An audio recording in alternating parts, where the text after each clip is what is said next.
नमस्कार दोस्तों, कैसे हैं आप लोग? आज मैं डिस्कशन करने वाला हूँ मीशो के तरफ से आया हुआ एक आईपीओ के बारे में कि मीशो बहुत दिनों के बाद आईपीओ लेके आ रहा है। इसके ऊपर मैं बहुत दिनों से चर्चा कर रहा हूँ कि जब मीशो का आईपीओ आएगा तो मैं आपके साथ डिटेल्स में चर्चा करूंगा। तो फाइनली सारे डेटा आ चुके हैं, तो वो डेटा मैं आपके साथ शेयर करूंगा। उसमें आपको पता चलेगा कि इस कंपनी का कितना स्ट्रेंथ है, क्या सच में इस कंपनी के ऊपर पॉजिटिविटी देखने को मिल सकता है।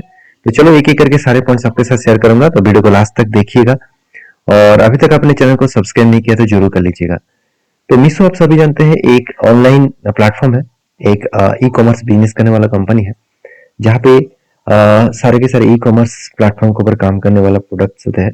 तो आप देखेंगे कि टोटली जो है वो देखा जाए तो 105 से लेकर 111 पर शेयर में आपको दिखेगा, और लॉट साइज के हिसाब से 135 के आसपास आपको शेयर दिया जा रहा है।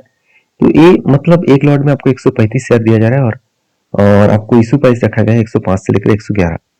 तो मेरे हिसाब से आपको जरूर कहूंगा कि यहाँ पे कंपनीज की जो डेटा पॉइंट्स है, सबसे पहले मैं बिजनेस के ऊपर आपको चर्चा करूंगा। देखिए, मेसो 2015 में स्टार्ट हुआ, और मेसो एक मल्टी साइट्स टेक्नोलॉजी प्लेटफॉर्म है, जहाँ पे ई कॉमर्स बिजनेस करता है, जहाँ पे हर कोई प्रोडक्ट्स को वो बेचते हैं, चाहे वो कंज्यूमर हो, सेलर्स हो, लॉजिस्टिक हो, इस तरीके से कैटेगरीज का प्रोडक्ट वो बेचते हैं। तो market place and new initiative जो है वो यहाँ पे आपको देखने को मिलेगा। तो करीबन करीबन मीशो से एनुअली जो ट्रांजेक्शन होते हैं सेलिंग का, वो करीबन 7,06,471, अराउंड अराउंड 234 मिलियन के आसपास। तो कंपनी फुल टाइम जो इस कंपनी के ऊपर एम्प्लॉय काम कर रहा है, 2000 से भी ज्यादा लोग इस कंपनी के ऊपर काम कर रहे हैं। तो कंपनी एक नया कंपनी है, तो क्या इस कंपनी में सचमुच ग्रोथ हो रहा है? अगर मैं कंपनी के पॉइंट ऑफ बेसिस में बात करूं तो आप देख सकते हैं कंपनी का जो इंक्रीजिंग है सेल्स का, वो 26% है। मगर कंपनी का प्रॉफिट आफ्टर टैक्स जो है, मतलब प्रॉफिट जो है, वो टैक्स देने के बाद आपको देखने को मिला करीबन 1100% के आसपास ड्रॉप। मतलब सेल्स तो बढ़ा, मगर प्रॉफिट यहाँ पे डाउन हो गया है। अभी देखा जाए तो कंपनी के एसेट के बारे में बात करूं तो 3,800 करोड़ कंपनी का एसेट था।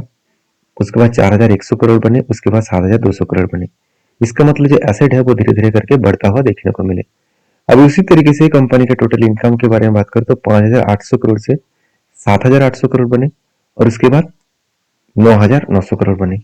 इसका मतलब टोटल जो इनकम है वो भी यहाँ पे बढ़ता हुआ देखने को मिले, तो अच्छा खासा इनकम ग्रोथ देखने को मिले।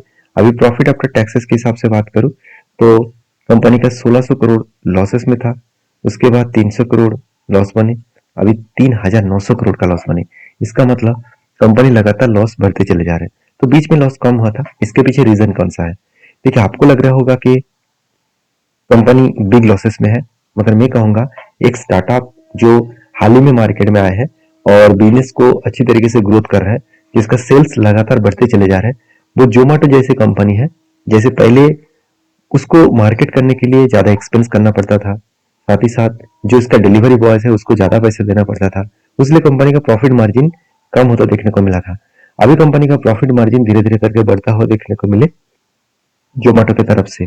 उसी तरीके से मीशो का भी हालत उसी तरीके से है।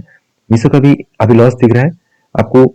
बिजनेस जब स्टेबल हो जाएगा, जब एडवर्टाइजमेंट साथ ही साथ अदर एक्सपेंस खत्म हो जाएगा, तब कंपनी के प्रॉफिटेबिलिटी देखने को मिलेगा। तो कंपनीज के देखिए 1 रुपया भी कर्जा नहीं है, तो इसमें सीधा सीधा बात में कहूँ कि कंपनी डेट फ्री है। इसका मतलब कोई चिंता करने का यहाँ पे जरूरत नहीं है, क्योंकि कंपनी अगर डेप्थ ज्यादा होता, उसके बाद लॉस हो रहा है, तो कंपनी एक चिंता वाला जगह पे जरूर रहते। तो ये जो एक्सपेंस आपको, सॉरी, लॉसेस आपको दिख रहा है, वो बेसिकली कंपनी का अभी एक्सपेंस चल रहा है उस कारण की वजह से। क्योंकि आप खुद ही देख लीजिए, कंपनी का price to book value 30 rupees के आसपास है, तो इसका मतलब बुक वैल्यू तो ठीक है। अभी मार्केट कैपिटलाइजेशन देखेंगे तो 50,000 करोड़ के ऊपर है। अर्निंग पर शेयर तो नेगेटिव होगा, क्योंकि प्रॉफिट मार्जिन नेगेटिव है। पी रेशियो भी नेगेटिव आपको दिखेगा। तो कंपनीज के इस आईपीओ ले आने का मकसद क्या है? उससे पहले इस प्लेटफॉर्म में बाकी जो कंपनीज है एक बार वो देख लेते हैं। बाकी जो प्लेटफॉर्म है, जैसे इटरनेट, आप देख सकते हैं इटरनल हो गया, मतलब Zomato. Zomato earning per share क्या है? ऑब्वियसली कम है। स्विगी का नेगेटिव है। उसके साथ देखिए ब्रेन बीज सॉल्यूशंस कितना है, नेगेटिव है। मतलब पेटीएम क्या है, नेगेटिव है। साथ ही साथ देखेंगे विशाल मेगामार्ट क्या है, जस्ट 1% है। इसका मतलब इस फील्ड में जितने सारे कंपनीज है, सारे के सारे हालत एक ही है। सिर्फ ट्रेंड और एवेन्यू सुपरमार्ट मतलब डी मार्ट, ये दोनों कंपनी का हालत तो अच्छा रहेगा क्योंकि बहुत पुराना कंपनी हो चुके हैं और एक ट्रस्टेड कंपनी बन चुके हैं, तो इसलिए इसका अच्छा खासा परफॉर्मेंस दिखेगा। तो मेरे हिसाब से अभी इसी फील्ड में कंपनी लॉस मेकिंग है, इसको जज करना बहुत गलत होगा। तो मेरे हिसाब से कंपनी के बिजनेस तो बराबर चल रहा है, तो उस हिसाब से प्रॉफिट मार्जिन कम है, उसके हिसाब से वीकनेस दिख रहा है। तो कंपनी आईपीओ में पैसा जो ले रहा है, उस पैसे से वो क्या करेगा? कंपनी बता रही है इंफ्रास्ट्रक्चर है, मतलब क्लाउड बेसिस जो इंफ्रास्ट्रक्चर है, एमटीपीएल सब्सिडरीज में वो 1390 करोड़ के आसपास इंफ्रास्ट्रक्चर में वो इन्वेस्ट करेगा। साथ ही साथ कंपनी बता रहा है कि पेटीएम सॉरी पेमेंट जो सैलरीज है वो आप देखेंगे तो मतलब कुछ सैलरीज एग्जिस्टिंग है, तो उस सैलरीज को पेमेंट करने के लिए, ए टेक्नोलॉजी को बिल्ड करने के लिए वो 480 करोड़ यूज करेगा। उसके बाद इन्वेस्टमेंट करेगा वो सब्सिडरीज कंपनी के ऊपर 1020 करोड़ के आसपास। तो कुल मिलाकर जो फंडिंग कंपनी उठा रहा है वो करीबन करीबन 5400 करोड़। उनमें से 4200 करोड़ इन्वेस्ट करेगा, 1100 करोड़ प्रोमोटर के जेब में जाएगा। तो अच्छी बात यह है ज्यादा से ज्यादा पैसा वो बिजनेस में इन्वेस्ट कर रहा है। तो मुझे इसलिए इस कंपनी स्ट्रांग लगा क्योंकि बिजनेस के ऊपर इन्वेस्ट करना मतलब बिजनेस को और भी ग्रोथ कराना चाहते हैं। अगर ज्यादा पैसा प्रोमोटर के जेब में जाता तो मैं सोचता कि कंपनी का प्रोमोटर माल बेचकर भागना चाहता है, बिजनेस को पब्लिक के ऊपर छोड़ के जाना चाहते हैं। तो ये तो नहीं हो रहा, तो अच्छी बात है। तो 3 तारीख से ओपनिंग हो रहा है, तो 5 तारीख इसका लास्ट डेट है और इसका टेंटेटिव डेट है 8 तारीख। और इसका आप देखेंगे तो इसका जो मतलब डीमेट अकाउंट में ट्रांसफर किया जाएगा 9 तारीख को, आपको आईपीओ लिस्टिंग दिखेगा 10 तारीख। मतलब सारे डेट्स यहाँ पे मेंशन किया गया है। तो सारे पॉइंट्स मैंने आपके साथ शेयर किया हूँ, सिर्फ एक पॉइंट बाकी है, उसके ग्रे मार्केट प्रीमियम। अगर मैं ग्रे मार्केट प्रीमियम देखूँ इस कंपनी के, तो आज का दिन इसका ग्रे मार्केट प्रीमियम दिख रहा है 37%। लगातार इसका ग्रे मार्केट प्रीमियम बढ़ते चले जा रहे हैं। ऑब्वियसली ग्रे मार्केट प्रीमियम बढ़ने के चांसेस ही है क्योंकि इस तरीके से कंपनी जब भी मार्केट में आया है कि अच्छा खासा लिस्टिंग गेन दिखा चुके हैं। तो मेरे हिसाब से इस कंपनी के ऊपर एक पॉजिटिव व्यू देखने को मिल सकता है। तो उस हिसाब से आप इस कंपनी के ऊपर स्टडी कर सकते हैं।